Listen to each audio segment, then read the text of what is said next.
大家好，呢度係 DAC Penguin，我係 Andy 老師。我哋今日嚟睇2025年第21題，32% 啱。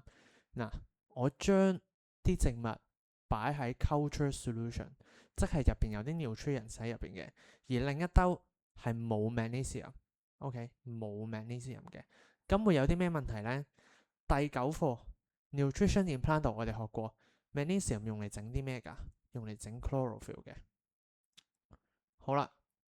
條問題就問你有啲乜嘢會 be found less 會少咗嘅 magnesium 用嚟整 chlorophyll 少咗 magnesium 咪少咗 chlorophyll 咯。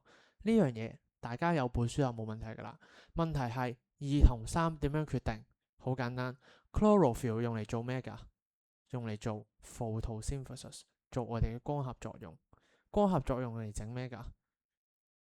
整 glucose 唔止㗎喎。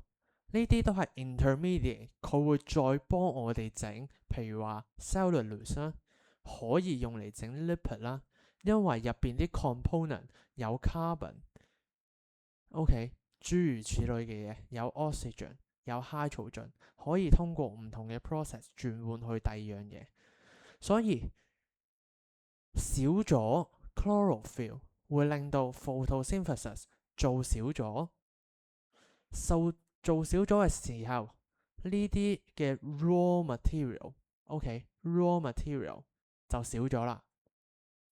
少咗嘅時候就整唔到呢一啲嘅 product，都會連住少咗。starch 啦 lipid 都係我哋嘅產物嚟嘅，所以呢兩樣嘢都會少咗。而呢個係大家都會漏嘅一樣嘢。呢次嘅 answer 係 dot。